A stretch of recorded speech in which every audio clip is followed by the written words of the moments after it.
Les animaux de compagnie sont souvent considérés comme nos compagnons fidèles, qui nous comblent d'amour inconditionnel.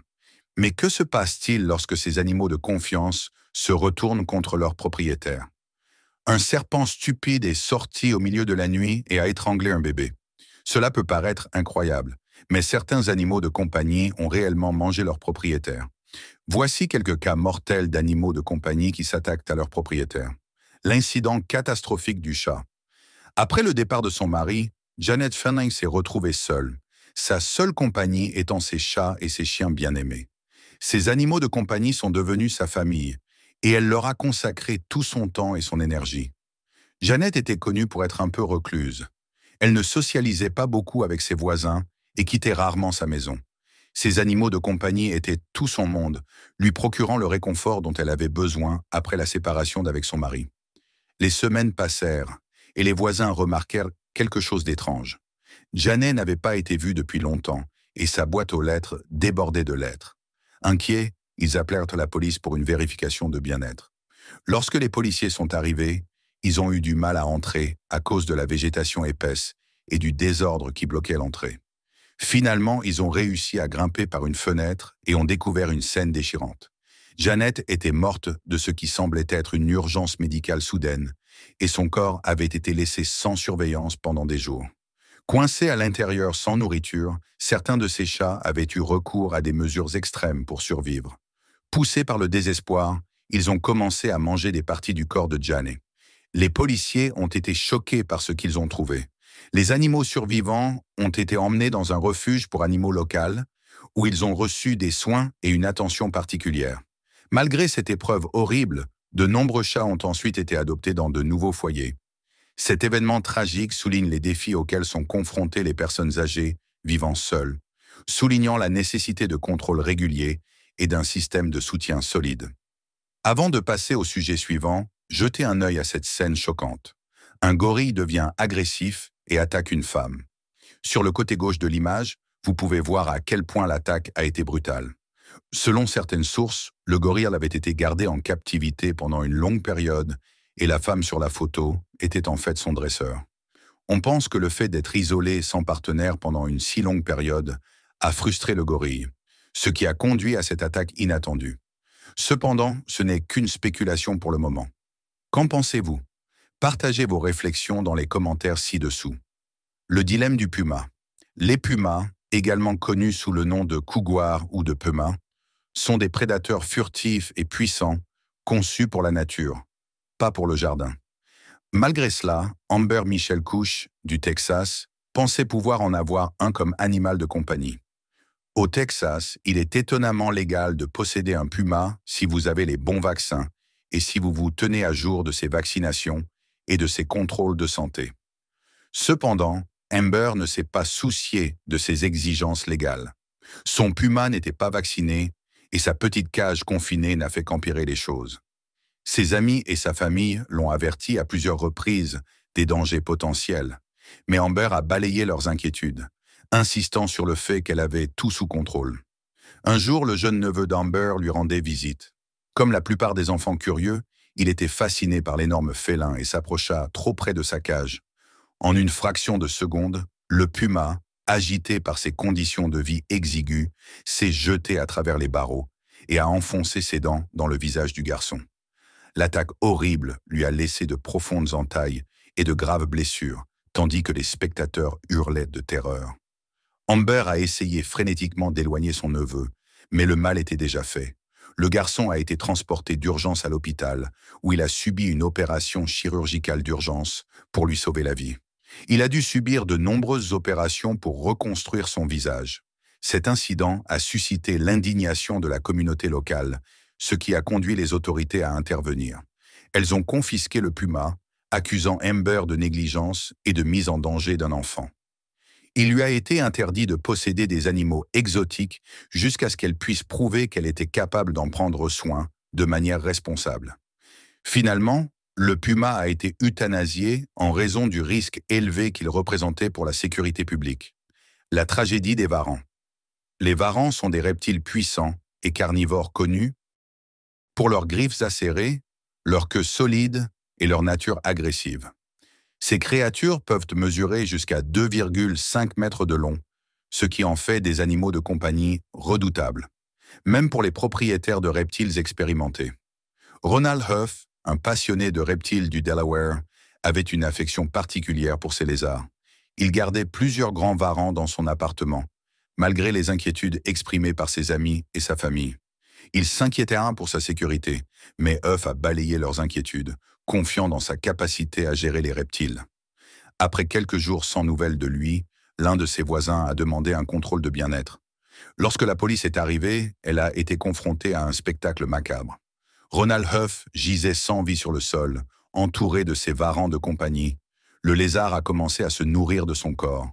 On a soupçonné que Huff était tombé malade ou était mort subitement. Et les lézards, poussés par la faim, ne faisaient aucune distinction entre leurs propriétaires et leurs proies. Cette découverte effrayante met en évidence les dangers extrêmes que représente le fait de posséder des animaux de compagnie aussi agressifs et imprévisibles.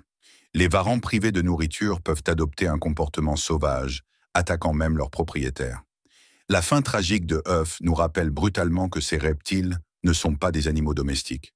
Ce sont des créatures sauvages dont les instincts naturels peuvent être dangereux, voire mortels. Les risques liés à la possession d'animaux de compagnie exotiques sont réels, et des histoires comme celle de Huff montrent les conséquences fatales de leur sous-estimation. La tragédie des gnous. Les gnous sont de grands animaux forts que l'on voit généralement errer dans les plaines d'Afrique.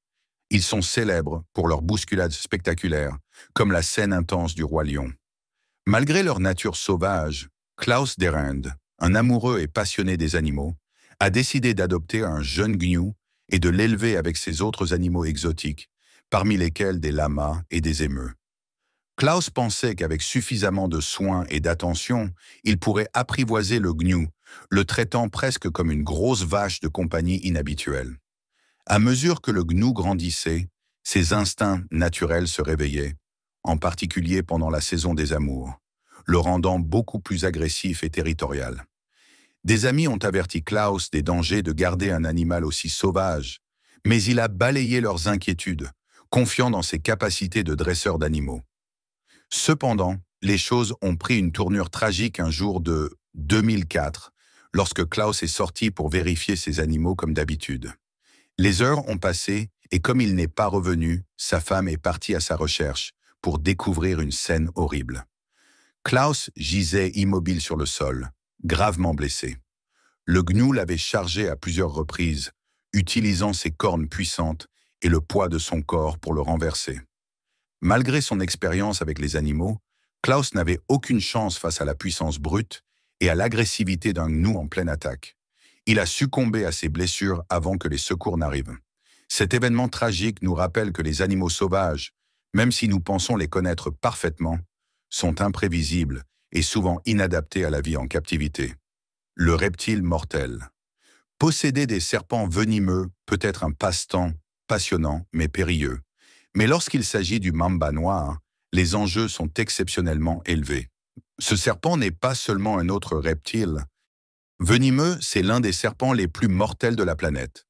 Avec un venin suffisamment puissant pour tuer un humain adulte en quelques heures, une morsure de mamba noir peut provoquer une paralysie et une insuffisance respiratoire si elle n'est pas traitée. Alita Stacy de Putnam Lake, New York, était une passionnée de serpents chevronnés qui avait amassé une collection de plus de 70 reptiles.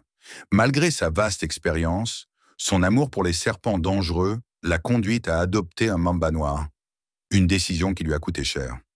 Ses amis et sa famille ont régulièrement prévenu Stacy des risques liés à la présence d'une créature aussi mortelle chez elle. Mais elle pensait que son expérience lui permettrait de s'en sortir. Un jour fatidique, son petit ami est entré dans sa chambre à reptiles et l'a trouvée allongée inconsciente sur le sol. Le mamba noir, habituellement enfermé dans son enclos en verre, s'était échappé à cause d'une cage mal fermée. Le serpent avait mordu Stacy à l'avant-bras et même si les secours sont arrivés rapidement, le puissant venin s'était déjà répandu dans tout son organisme. Les ambulanciers lui ont administré un antivenin, mais la morsure neurotoxique du serpent avait déjà causé des dommages irréversibles, entraînant sa mort tragique. Cet incident est un rappel effrayant des risques mortels liés à la détention d'animaux de compagnie hautement venimeux. Il suffit d'une petite erreur ou d'un manque de prudence pour que les choses deviennent fatales. L'attrait des animaux exotiques peut souvent éclipser la grave responsabilité qui les accompagne, montrant que quelle que soit votre expérience, la nature est imprévisible et mortelle. Le casoar mortel. Les casoars ressemblent peut-être à des dindes géantes à la tête bleu vif, mais ils sont loin d'être des oiseaux ordinaires. Souvent considérés comme l'oiseau le plus dangereux du monde, les casoars peuvent atteindre une vitesse de 48 km par heure et leurs pattes sont comme des armes à ressort, armées de serres acérées, semblables à des poignards. Marvin Hajos, un éleveur d'oiseaux chevronné du Texas, avait un faible pour les oiseaux exotiques et inhabituels. Il gardait plusieurs casoars sur sa propriété, convaincu que ses années d'expérience le garderaient en sécurité près de ces oiseaux mortels. Un jour fatidique, alors qu'il nourrissait ses casoars, Marvin trébucha et tomba au sol. Le mouvement soudain surprit l'un des oiseaux, déclenchant son instinct naturel de défense. À la vitesse de l'éclair, le casoar bondit sur Marvin, le frappant avec ses serres acérées comme des rasoirs. Malgré ses graves blessures, Marvin réussit à appeler le 911, mais le mal était déjà fait. Lorsque les secours arrivèrent, il était trop tard. Marvin a succombé à ses blessures. Cet incident a choqué la communauté locale et le monde des passionnés d'animaux. Il a rappelé à quel point les animaux exotiques peuvent être dangereux, même pour les dresseurs chevronnés. C'est une chose d'admirer ces incroyables créatures de loin, mais s'approcher de près peut parfois être une erreur fatale. Il s'avère que certains animaux sont mieux laissés dans la nature, où ils peuvent faire ce qu'ils font le mieux, survivre selon leurs propres conditions. L'attaque des cerfs. Lorsque les gens pensent aux cerfs, ils imaginent généralement des créatures douces et gracieuses, broutant paisiblement dans un pré. Cependant, ces animaux peuvent être étonnamment agressifs, surtout pendant la saison du rut, lorsque les mâles sont pleins de testostérone. Gerald Rushton, un passionné de cerfs, avec une passion pour les animaux exotiques et inhabituels, gardait plusieurs cerfs élaphes européens sur sa propriété. Ces cerfs, connus pour leur bois impressionnant et leur carrure puissante, étaient sa fierté et sa joie. Il aimait les montrer aux visiteurs, les croyant inoffensifs, comme des animaux de compagnie surdimensionnés. Un matin, Gérald décide d'entrer dans l'enclos des cerfs pour nourrir ses animaux, comme il l'avait déjà fait à maintes reprises. Mais cette fois, l'un des cerfs est de mauvaise humeur. Le cerf de 227 kg, probablement d'humeur territoriale ou agressive en raison de la saison de reproduction, charge soudainement Gérald. Se servant de ses bois massifs comme d'un bélier, il le fait tomber au sol. Le cerf l'entame à plusieurs reprises avec ses bois acérés, lui donnant des coups puissants qui blessent gravement Gérald. Les voisins qui entendent le vacarme appellent rapidement les services d'urgence. Malgré leur intervention rapide, il est trop tard. Gérald a succombé à ses blessures avant que les ambulanciers ne puissent le stabiliser. La mort de Gérald met en évidence les risques liés à la garde de gros animaux imprévisibles, comme animaux de compagnie, montrant que le côté sauvage de la nature n'est jamais bien loin, aussi familier ou doux qu'un animal puisse paraître. L'incident du wapiti. Imaginez garder un animal rare et exotique comme un wapiti, un hybride majestueux d'un cerf rouge et d'un wapiti, comme animal de compagnie dans votre jardin. Pour Pat McDonald, un passionné de la faune australienne, posséder cet animal unique semblait être un rêve devenu réalité. Il admirait les bois impressionnants du wapiti et sa stature massive, qu'il montrait souvent à ses amis et à sa famille. Cependant, Pat n'avait aucune idée que ce géant apparemment doux se transformerait un jour en une bête terrifiante. Un après-midi tranquille, Pat a décidé de nourrir le wapiti comme d'habitude. Sa femme, Mandy, et leur fils adolescent, Ethan, étaient à l'intérieur de la maison en train de vaquer à leurs occupations lorsqu'ils ont soudain entendu un cri déchirant. Ils se sont précipités dehors et ont été horrifiés de voir Pat cloué au sol, tandis que le wapiti le chargeait agressivement et le piétinait. Le passage soudain du calme à la violence de l'animal était choquant, ne laissant pas à Pat le temps de se défendre. Désespérée de sauver son mari, Mandy a sauté dans l'enclos, armée uniquement d'une détermination absolue. Mais alors qu'elle essayait de repousser le wapiti, celui-ci a retourné sa fureur contre elle, la faisant tomber à terre. Mandy a saisi un bâton et l'a balancé sauvagement, espérant tenir l'animal à distance. Pendant ce temps, Ethan s'est précipité dans la maison pour appeler les secours. Alors que le chaos se déroulait, un ambulancier à proximité a remarqué l'agitation. Il est rapidement intervenu, distrayant le wapiti juste assez longtemps pour que la police arrive et tranquillise l'animal en toute sécurité. Mandy, couverte d'échymose et saignant de coupures profondes, a été transportée d'urgence à l'hôpital local. Cependant, ses blessures étaient si graves qu'elle a dû être transportée par avion vers un centre de traumatologie mieux équipé. Les experts ont suggéré plus tard que le wapiti aurait pu subir des changements hormonaux ou se sentir menacé par quelque chose dans son environnement, déclenchant son accès d'agressivité. L'incident a servi de rappel brutal que même les créatures les plus majestueuses peuvent devenir dangereuses en un instant, surtout lorsqu'elles sont gardées comme animaux de compagnie dans des environnements non naturels. Le péril du python. Les pythons birmanes font partie des plus grandes espèces de serpents au monde, capables d'atteindre une longueur allant jusqu'à 6 mètres et de peser plus de 60 kg. Bien qu'ils ne soient pas venimeux, leur taille et leur force immense les rendent extrêmement dangereux. Jaron Hare et Charles Darnell, un couple de Floride, l'ont appris à leurs dépens. Ils possédaient un python birman albinos de 2,40 mètres qu'ils gardaient dans un enclos de fortune mal sécurisé. Au lieu d'utiliser une cage appropriée, ils l'ont recouvert d'une couette et l'ont fixé avec des épingles de sûreté, ce qui n'était clairement pas suffisant pour contenir une créature aussi puissante. En 2009, la tragédie a frappé. Pendant la nuit, le python s'est échappé de son enclos fragile et s'est glissé dans la chambre de leur jeune fille, Cheyenne. Au matin, le couple s'est réveillé et a assisté à une scène horrible. Le serpent s'était enroulé étroitement autour de la petite fille, l'étouffant dans son sommeil. Malgré leur tentative désespérée pour la libérer, il était trop tard. Les autorités ont été appelées et ont retiré le python de la maison. Le serpent a ensuite été utilisé dans des exercices de formation pour les agents de contrôle des animaux, soulignant les conséquences dangereuses d'une mauvaise manipulation des animaux exotiques.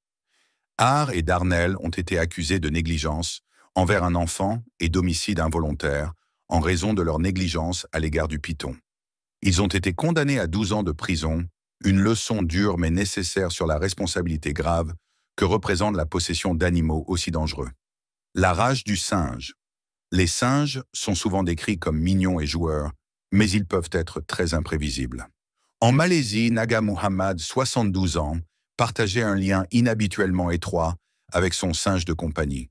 Les deux étaient pratiquement inséparables, et Naga avait même entraîné le singe à l'aider à ramasser des noix de coco dans les grands palmiers de sa propriété. C'était une routine pour eux, Naga grimpant aux arbres pendant que le singe allait chercher des noix de coco. Ce jour-là, tout semblait normal alors qu'ils se préparaient pour leur rassemblement quotidien. Cependant, de nulle part, le singe est devenu agressif. Il s'est jeté sur Naga et lui a mordu le bras avec une force incroyable. La morsure était si grave qu'elle a sectionné une artère, le faisant saigner abondamment. Naga, déjà affaibli par son âge, n'a pas pu arrêter l'hémorragie. Lorsque son fils Mood s'est rendu compte que son père prenait un temps inhabituellement long, il est allé voir son père. Il a été horrifié de trouver son père étendu dans une mare de sang avec le singe enragé à proximité. Le singe a même tourné son agressivité vers Mood, mais il a réussi à s'échapper en courant chercher de l'aide. Les autorités ont été appelées et elles ont dû capturer soigneusement le singe agressif. Après avoir examiné son comportement, elles ont décidé qu'il était préférable de le réhabiliter et de le relâcher dans la nature. Malgré la nature choquante et tragique de cet incident, il nous rappelle que même les petits animaux de compagnie apparemment inoffensifs peuvent devenir dangereux lorsque leur instinct prend le dessus. Le tigre caché de Harlem. Imaginez que vous découvriez que votre voisin vit avec un tigre adulte dans son appartement. C'est exactement ce qui s'est passé à Harlem, où Antoine Yates, un passionné d'animaux exotiques, gardait secrètement un tigre du Bengale de Sibérie nommé Ming dans son petit appartement en hauteur. Antoine était fasciné par les grands félins et a décidé qu'en avoir un comme animal de compagnie était une bonne idée, malgré les dangers évidents. Pendant longtemps, personne n'a entendu parler de son colocataire secret, et les deux ont réussi à cohabiter sans incident. Les choses ont pris une tournure dramatique lorsqu'Antoine s'est présenté à l'hôpital avec de graves blessures au bras. Lorsque les médecins lui ont demandé ce qui s'était passé, Il a prétendu qu'il s'agissait d'une attaque de pitbull, mais les blessures profondes ont raconté une autre histoire. Soupçonnant qu'il y avait plus que cela, le personnel de l'hôpital a contacté les autorités. Environ un mois plus tard, une information anonyme a conduit les policiers à l'appartement d'Antoine, et ils n'en croyaient pas leurs yeux. En regardant par la porte, ils ont vu Ming, un tigre adulte et agité, arpenter l'appartement en grognant. L'opération de sauvetage fut intense. Les autorités comprirent qu'elles ne pouvaient pas simplement intervenir et prendre le tigre. Il leur fallait une équipe spécialisée. Les policiers durent utiliser des tranquillisants pour maîtriser Ming en toute sécurité avant de pouvoir la transporter. Antoine, encore sous le choc, expliqua que Ming n'était qu'un gros chat effrayé et qu'il la garderait volontiers si l'occasion se présentait. Cependant, les autorités savaient que la situation était dangereuse. Elles transférèrent Ming dans un sanctuaire de l'Ohio où elle vécut le reste de ses jours, dans un environnement plus adapté, libre de se déplacer dans un habitat spacieux.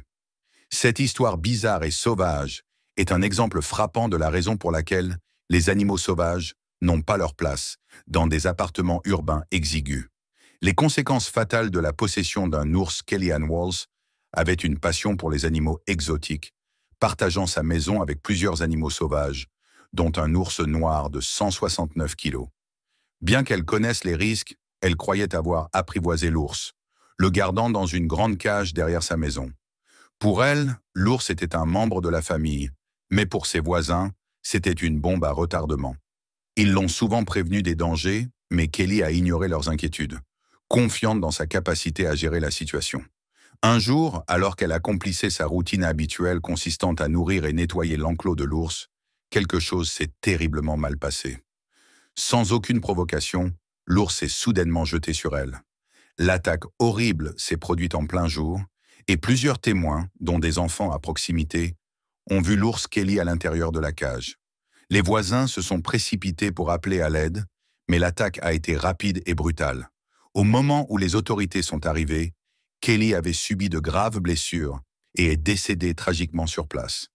La communauté a été sous le choc, aux prises avec l'absurdité de la tragédie. L'ours, considéré comme trop dangereux pour être laissé en vie, a été euthanasié peu de temps après l'incident. L'affaire a déclenché un débat houleux sur la légalité et l'éthique de garder des animaux sauvages, aussi dangereux comme animaux de compagnie. Les pitbulls ont longtemps été mal compris, souvent décrits comme agressifs. Mais Scarface, un pitbull adopté par Brenda et Ishmael Guerrero, a malheureusement fait honneur à cette réputation d'une manière tragique. Scarface était un chien de sauvetage avec un passé difficile. Les Guerrero l'ont adopté, espérant lui donner une seconde chance d'une vie meilleure, croyant que leur amour et leurs soins pourraient guérir ses cicatrices émotionnelles. Ils avaient constaté des améliorations dans son comportement et le traitaient comme un membre de la famille, confiant que son passé troublé était derrière lui. Cependant, un jour fatidique, Brenda a décidé de mettre un pull sur Scarface, pensant que cela le protégerait du froid. Scarface, se sentant peut-être menacé ou mal à l'aise, a soudainement craqué. Il s'est jeté sur Brenda, lui mordant violemment le bras. En entendant ses cris, Ishmael s'est précipité pour aider sa femme, mais la rage de Scarface s'est ensuite tournée vers lui. L'animal autrefois affectueux est devenu incontrôlable et la situation a rapidement dégénéré. Leur fils, désespéré de sauver ses parents, s'empara d'un couteau de cuisine et tenta de repousser le chien. Malgré ses tentatives, Scarface continua son attaque, imperturbable face aux blessures. Les voisins, alarmés par le tumulte, appelèrent immédiatement le 911. Lorsque les secours arrivèrent, ils se retrouvèrent face à une scène sanglante et un chien agressif. Même un taser ne parvint pas à maîtriser Scarface. Il ne fit qu'accroître sa fureur. Finalement, les intervenants réussirent à le tranquilliser, mettant fin à cette épreuve terrifiante.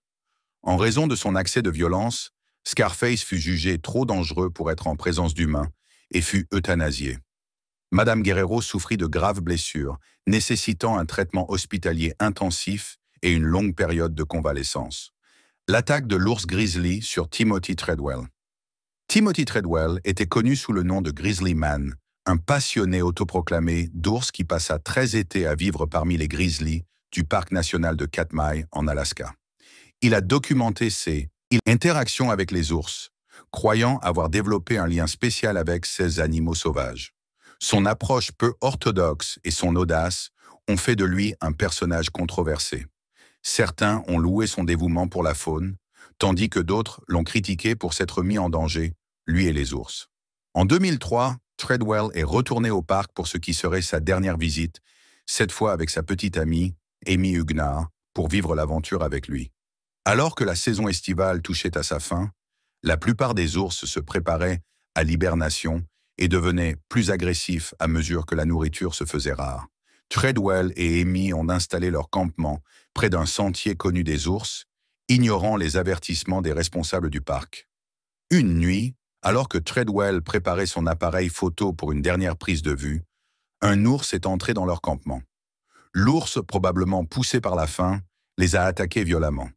Treadwell s'est battu pour protéger Amy, mais tous deux ont été vaincus par la force pure du grizzly. Lorsque Willie Fulton, un pilote de taxi aérien, est arrivé pour les récupérer le lendemain, il a trouvé leur campement en désordre, avec des signes d'une lutte brutale.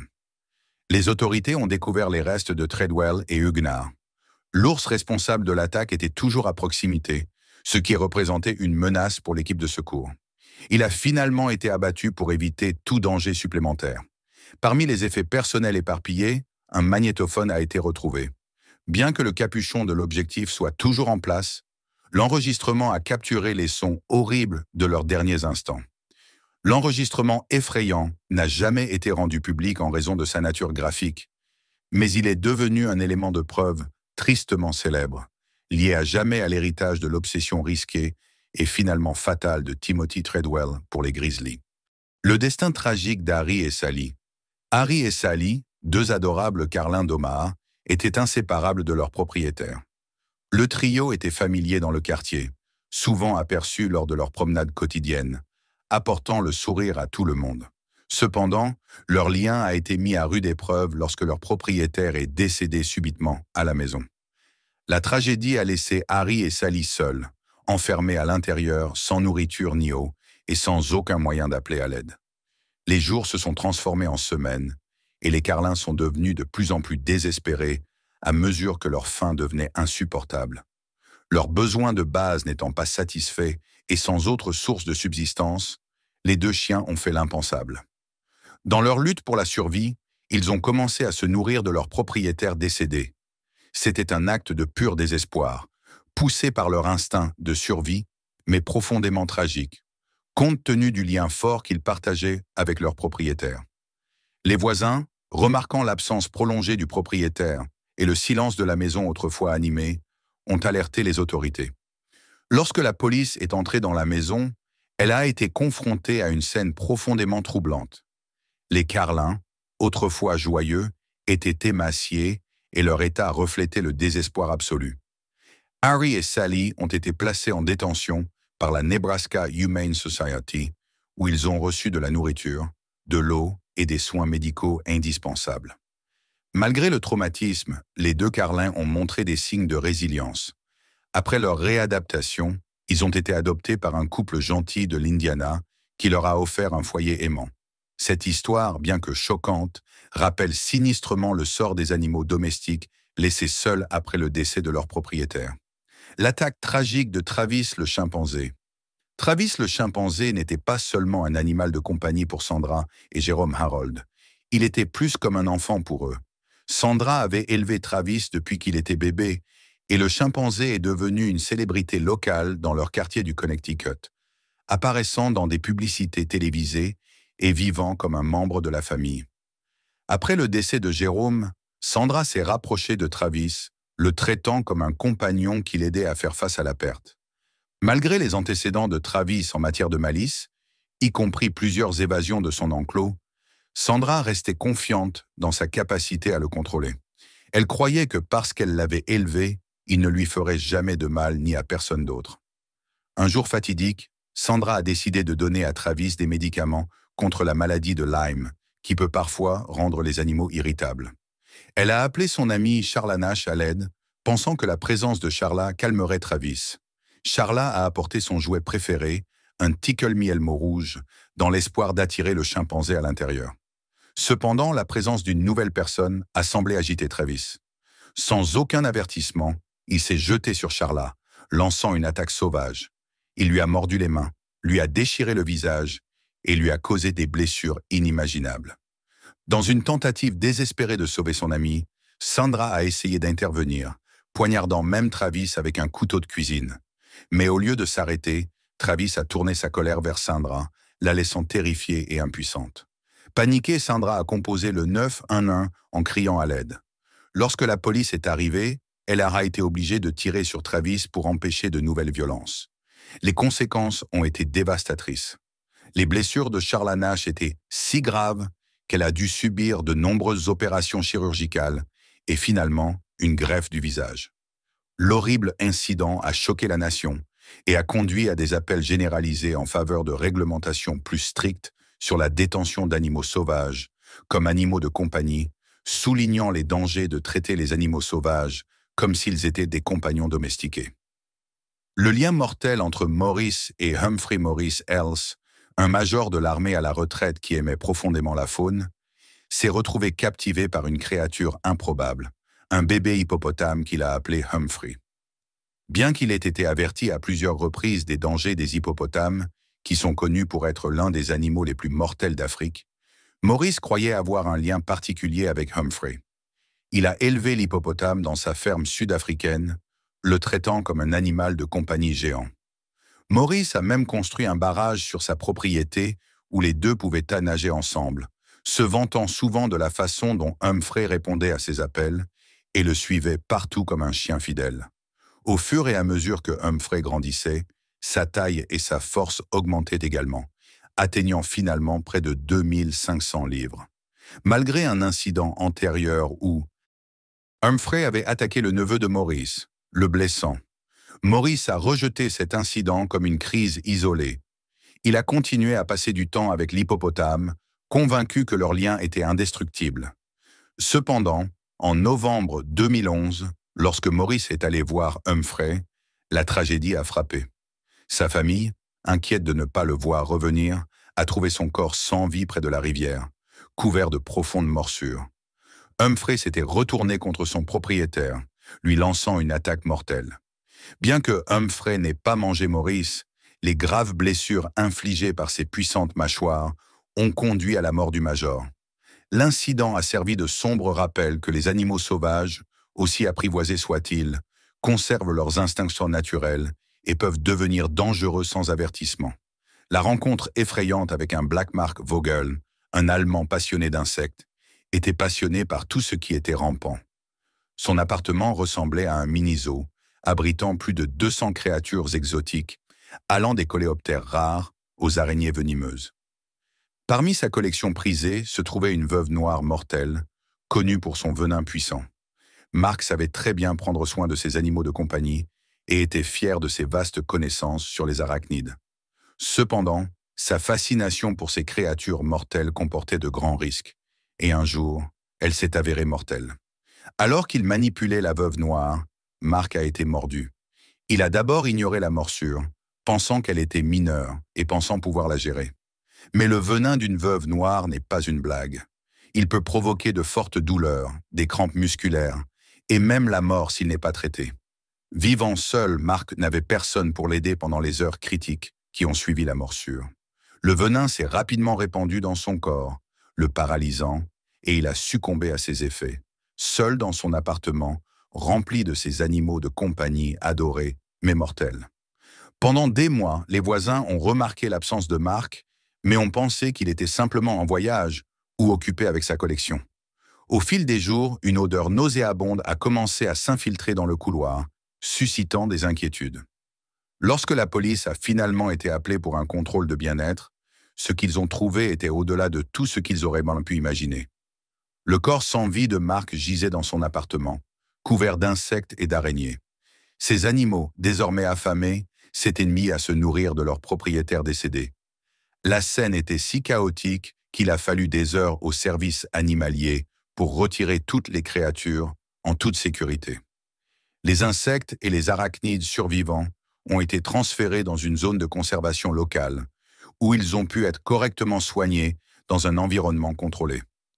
La mort de Marc a été un sombre rappel des dangers que comporte la manipulation de créatures venimeuses, en particulier dans un environnement domestique non contrôlé. Maintenant, avant de terminer, il y a quelque chose que vous devez savoir, surtout si vous êtes propriétaire d'un animal de compagnie. Après avoir vu ces cas incroyables, on peut se demander pourquoi un animal de compagnie adoré se retournerait contre son propriétaire. Examinons quelques raisons courantes, qui pourraient vous surprendre. La première raison est la peur et les réactions de menace. Même les animaux les plus doux peuvent avoir des limites. S'ils se sentent menacés, piégés ou acculés, certains animaux peuvent se défendre, même envers les humains qu'ils connaissent le mieux. La peur est un puissant déclencheur, et lorsque les animaux sentent qu'ils n'ont aucune issue, ils peuvent attaquer. Avez-vous déjà été témoin d'un moment aussi mortel? Partagez votre expérience dans les commentaires. Et pour d'autres épisodes aussi effrayants, gardez un œil sur notre chaîne.